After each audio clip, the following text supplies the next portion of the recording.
नमस्कार, आप देख रहे हैं धा न्यूज बिहार और मैं हूं अभिषेक मिश्रा। देखिए, एक पुराना खेल भारतीय जनता पार्टी का याद आ गया और इसीलिए मुझे लगा कि इस सवाल पर बातचीत करनी चाहिए।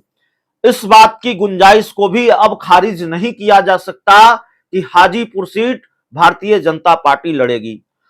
दावा भले चिराग पासवान का हो, दावा भले पशुपति पारस का हो और पशुपति पारस भले वहां से सांसद हो, लेकिन इस बात की गुंजाइश भी है कि भारतीय जनता पार्टी चाचा भतीजे के झगड़े का फायदा उठा ले और वहां से अपना उम्मीदवार उतार दे, हाजीपुर सीट खुद लड़ ले, क्योंकि ये खेल भारतीय जनता पार्टी पहले कर चुकी है।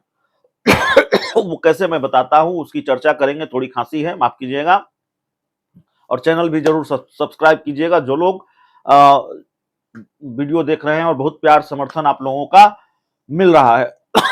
तो भारतीय जनता पार्टी ने क्या खेल किया है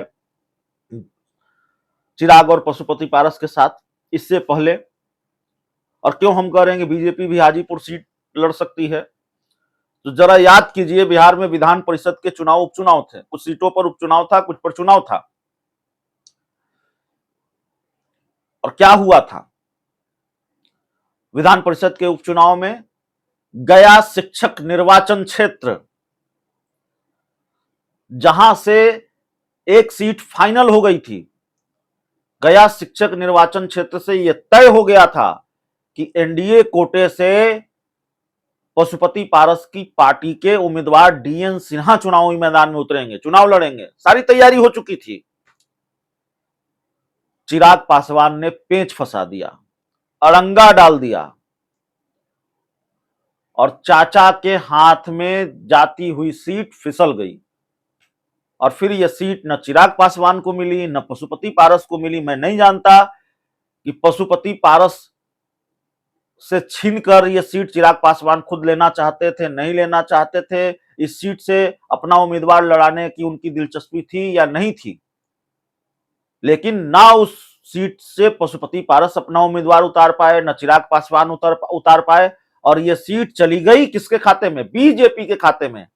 तो जो सीट सहयोगी दल को जा रही थी, जो सीट पशुपति पारस को जा रही थी,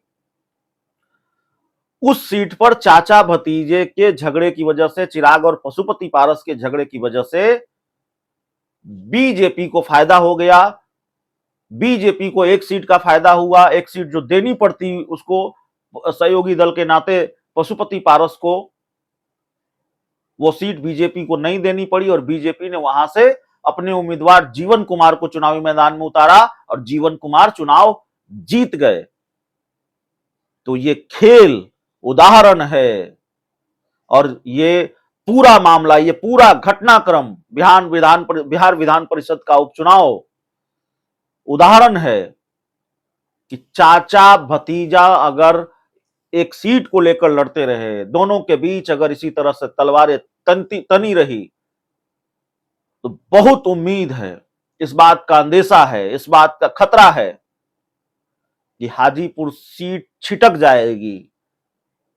न तोहे न मोहे, जो कहानी, जो कहावत है, वही बात हो जाएगी। ना उनको मिलेगी, ना उनको मिलेगी।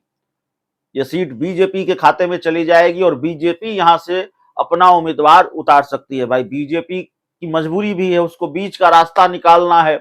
आप भी सहयोगी हैं, आप भी सहयोगी हैं और एक ही सीट के लिए लड़ रहे हैं। तो भारतीय जनता पार्टी कब तक इस महाभारत का मुखदर्शक बनकर देखती रहेगी? कब तक इस महाभारत का मुखदर्शक बनी रहेगी? जिस गठबंधन में सबसे बड़ी पार्टी है बीजेपी, और उसी गठबंधन के दो घटक दल आपस में लड़ते भिड़ते रहेंगे, तो नुकसान तो बीजेपी का भी होगा। और पशुपति पारस और चिराग पासवान के पास खोने के लिए है क्या? बहुत कुछ तो नहीं है। खोने के लिए तो बीजेपी के पास है। और थोड़ा थोड़ा बीजेपी अगर अलग अलग राज्यों में खोती रही, तो ये थोड़ा थोड़ा थोड़ा थोड़ा इतना ज्यादा हो जाएगा कि सत्ता का दरवाजा या सत्ता की जो सीढ़ी है वो बिखर जाएगी। सत्ता तक पहुंचने में बीजेपी को बहुत अड़चन आ जाएगी, बहुत मुश्किल आ जाएगी। तो चलिए, इस रिपोर्ट में इतना ही। बहुत बहुत धन्यवाद।